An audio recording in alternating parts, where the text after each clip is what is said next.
Welcome बच्चों, हमारा चल रहा है सेट्स एंड रिलेशंस। और लास्ट टाइम में हमने देखा था रिलेशन। अब रिलेशन क्या होता है, तो सबसे पहले हमने देखा कि relation between a and b अगर है, ठीक है, ए बिलोंग्स टू कौन होता है, ए, और बी बिलोंग्स टू होता है हमारे पास में बी। तो अगर ऐसा है तो सिंपली ए आर की अगर डिफिनेशन कर दे तो ये क्या है, सिंपली ए और बी की ऑर्डर पेयर है such that a belongs to a and b belongs to b, ठीक है। तो ये हमारे पास में हमने देखा। उसके बाद में हमने देखा कि R जो है वो प्योरली सबसेट होता है Cartesian product of a and b का, ठीक है। ये चीज़ें हमने देखी। उसके बाद में हमने उसका रेंज देखा, डोमेन देखा, कोडोमेन देखा। तो ध्यान में रखो कि अगर डोमेन की बात करते हैं तो जितने भी फर्स्ट एलिमेंट्स है R में उन सब, यानी फर्स्ट एलिमेंट्स बोलो या फिर फर्स्ट कंपोनेंट्स, ठीक है। तो फर्स्ट कंपोनेंट का सेट, रेंज की बात करते हैं तो सेकंड कंपोनेंट का सेट, और अगर हम कोडोमेन की बात करते हैं तो यहाँ पर जो सेकंड सेट होता है बी, वही हमारा कोडोमेन होता है, ठीक है। तो ये हमने देखा। अब उसी के चलते हमारे पास में यहाँ पर एक क्वेश्चन है, ठीक है, जिसमें हम रेंज और डोमेन हमको निकालना है। देखो, write the relations in roster form and state its a domain and range. आपको डोमेन और रेंज आपको निकालना है। पहले तो हमको क्या करना है कि रोस्टर फॉर्म में लिखना है, ठीक है। तो चलो, पहला क्वेश्चन है हमारे पास में ये R1। तो बताइए R1 क्या है, order pair of a and a square such that. देखो जो है वो लिखेंगे a is a prime number, a is a prime number less than 15, less than कितना है 15, ठीक है। तो ये दिया है। तो सबसे पहले ये इधर की कंडीशन लेते हैं। तो ए क्या है, a is equal to prime number less than 15। तो प्राइम नंबर कौन है, पहला है 2, फिर है 3, फिर 5, फिर 7 है, फिर उसके बाद डायरेक्ट 11 है और फिर 13 है, ठीक है। तो यहाँ पर ये ए के अच्छा, हमारे पास में 15 से लेस कहा इसलिए 13 लिया, नहीं तो हम आगे जा सकते थे। तो ये हमारे प्राइम नंबर्स हैं, ठीक है। तो यहाँ पर क्या है, ए और ए स्क्वेयर भी चाहिए। तो मैं ए स्क्वेयर लेता हूँ तो फटाफट 2 का स्क्वेयर क्या होगा 4, 3 का स्क्वेयर 9, 5 का स्क्वेयर 25, 7 का स्क्वेयर 49, 11 का स्क्वेयर बनेगा 121 और 13 का बनेगा 169, ये बन जाएगा, ठीक। अब R1 क्या था, ऑर्डर पेयर ऑफ ए, मैंने लास्ट टाइम बताया था, ठीक है, कि ये ऑर्डर पेयर ऑफ क्या है, ए एंड बी है। सो R1 में हमारे पास कौन आएगा, R1 में आएगा, ठीक है, ए स्क्वेयर। तो 2 ए, देखो ए यानी ऊपर का, एक एक लेते जाओ, ए स्क्वेयर है। तो पहला होगा 2, साथ में 4, 3 के साथ में 9, इधर में 5 के साथ में 25, इधर में होगा 7 के साथ में 49, इधर में 11 के साथ 121 और फिर होगा 13 के साथ 169, ठीक है। तो ये यहाँ पर बच्चों क्या हो जाएगा, relation in the roster form. अब क्या निकालने को कहा, डोमेन। तो मैंने कहा डोमेन का मतलब क्या होता है, set of all first components, ठीक है। तो यहाँ पर लिखेंगे हम डोमेन, किसका डोमेन निकालना है हमको, डोमेन ऑफ R1, ठीक है। तो जितने भी फर्स्ट कंपोनेंट है ले, सब में से पहला जो है, तो यहाँ पर है 2, यहाँ पर 3, यहाँ पर 5, यहाँ पर 7, यहाँ पर 11 और फिर आता है 13। तो ये बन गया डोमेन। अब आपको निकालना क्या है, रेंज। तो रेंज ऑफ R1, तो रेंज का क्या मतलब है, the set of all second component. यहाँ पे जितने भी सेकंड है वो लिख लो। पहले में 4 है, फिर 9, फिर है 25, फिर है 49, फिर है 121 और फिर आएगा 169। तो इस तरह से बच्चों हमको क्या करना होता है, पहले तो रोस्टर फॉर्म में लिखना है, उसके बाद में हमको उसका डोमेन और रेंज लिखना है, ठीक है। तो चलो अब आगे बढ़ते हैं। हमारे पास है सेकंड क्वेश्चन। यहाँ पर सेकंड क्वेश्चन R2 है। तो R2 देखो क्या कहा, इट इज़ द रिलेशन क्या होता है, it is the order pair of a and 1/a, ऐसा दिया है यहाँ पर, ठीक है। और सच दैट, ये जो स्लैश है इसका मतलब सच दैट, ठीक है, a is greater than 0 but less than और equal to 5 and a belongs to n का मतलब होता है नेचुरल नंबर, ठीक है। अब ऑर्डर पेयर क्या दिए, a और 1/a दिया है, और a की स्पेशलिटी क्या है ये। तो पहले a को लिख लेते हैं। a क्या है, पहली बात नेचुरल नंबर है। नेचुरल नंबर कहाँ से शुरुआत होती है, 1 2 3 ऐसा, ठीक है। अब चाहे 0 से बड़ा चाहिए, यानी 1 तो आएगा। लेकिन ये देखो लेस देन और इक्वल टू 5 है तो 5 को लेंगे कि नहीं लेंगे, 5 को लेना पड़ेगा क्योंकि उसके नीचे में क्या है इक्वल टू। तो 1 हो गया, 2 3 4 एंड 5, ठीक। फिर ऑर्डर पेयर में ए हो गया। अब ए के नीचे दूसरा कंपोनेंट क्या है 1/a, तो 1/a की बात करते तो पहले में लेंगे 1/1, ठीक है। 1/1 का मतलब हम सिंपली क्या लेंगे 1 ही लेंगे। दूसरा 1/a मतलब 1/2, फिर 1/3, 1/4, 1/5, इस तरह से हो जाएगा। और चलो बच्चों हमारे पास में अब रिलेशन R2 मिल गया। क्या है इनका ऑर्डर पेयर, एक एक करके लो। 1 के साथ 1, दूसरा 2 के साथ 1/2, फिर 3 के साथ 1/3, 4 के साथ 1/4 और इधर 5 के साथ 1/5, इस तरह से बन गया, ठीक। चलो फट से बताओ अब डोमेन।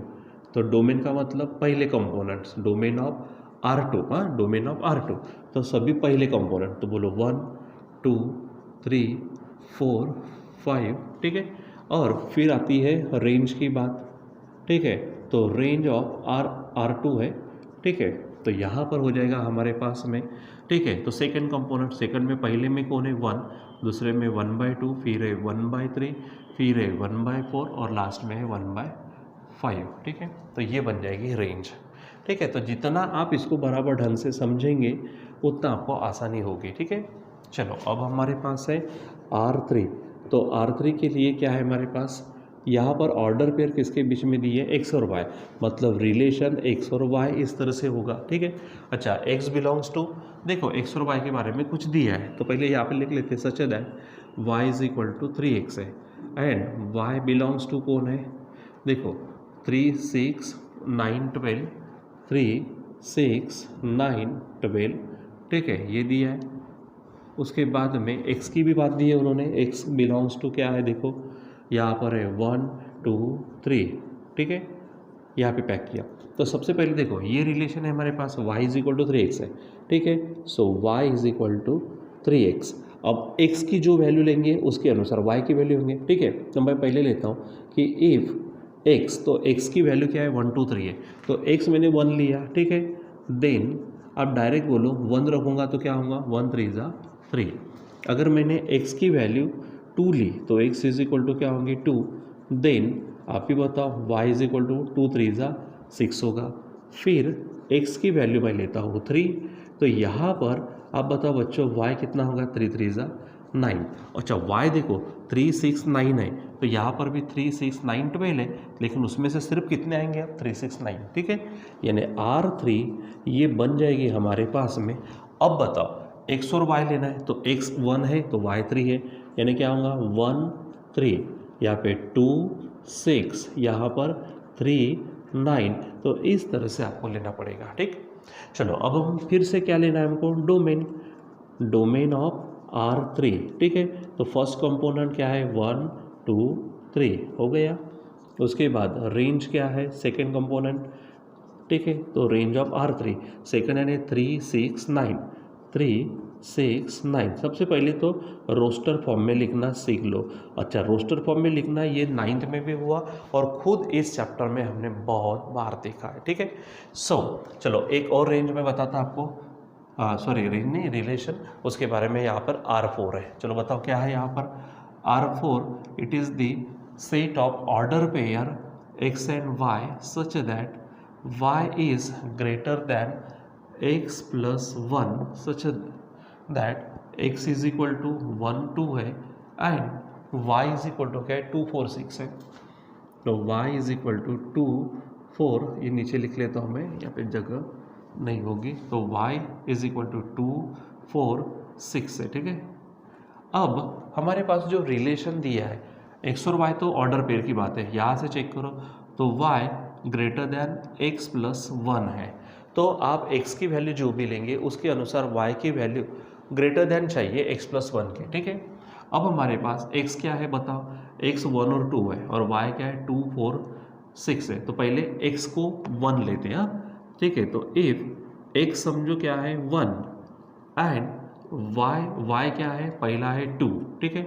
सो अब मुझे बताओ y क्या है 2 है, ठीक है, ग्रेटर दैन, ठीक है। x क्या है 1 लिया हमने और ये है 1। अब इसको चेक करो बच्चों, सचमुच ऐसा होता क्या? ये 1 + 1 क्या होगा 2। 2 से ग्रेटर होता क्या? नहीं होता। तो आप इसको सिंपली कट कर दो, ठीक है, यानी ये चीज़ नहीं चलेंगी। दूसरी, इफ x तो 1 ही लेंगे लेकिन y क्या लेंगे 4, ठीक है, तो y होगा 4। तो यहाँ पर रिलेशन में रखो, ये है 4 ग्रेटर दैन x की वैल्यू क्या ली है 1 + 1। अब देखो 1 + 1 क्या होगा 2 और ये 4 है तो बराबर है 4 2 से क्या है ग्रेटर है, यानी हमको ये चलेगा, ठीक है। उसके बाद में तीसरा, x तो 1 ही है, x की वैल्यू क्या है 1 और y की वैल्यू क्या लेंगे अब हम 6, यानी y = 6। अब चेक करो यहाँ पे, तो y 6 है, ये x क्या लिया हुआ है 1 प्लस ये है फिर से 1। अब 1 + 1 2 और 2 से 6 बड़े हैं, ये भी चलेगा, ये वैल्यू हमको चलेगी नहीं। हो गया। चलो अब x की वैल्यू 1 लेना, अब x की वैल्यू 2 लेते हैं, यानी क्या होगा इफ x = 2। इधर फिर से y को शुरू करो, पहला y कौन है, ये है 2, फिर से रिलेशन क्या है y, तो y हमारे पास में क्या लिया है मैंने 2 लिया, ठीक है। अब यहाँ पर x + 1, तो x क्या है 2 + 1, 2 + 1 3 होता, 2 ये 3 से बड़े नहीं है, हो ही नहीं सकता, छोड़ दो उसको।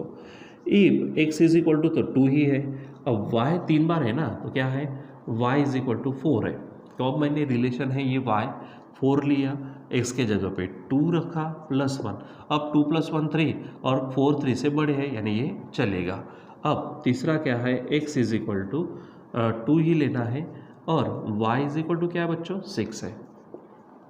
अब फिर से y है 6 ग्रेटर दैन x, यानी 2 + 1, 2 + 1 3 और 6 3 से बड़े, यानी ये भी चलेगा, ठीक। और इसीलिए हमारे पास R4 जो होगा उसको चेक करो।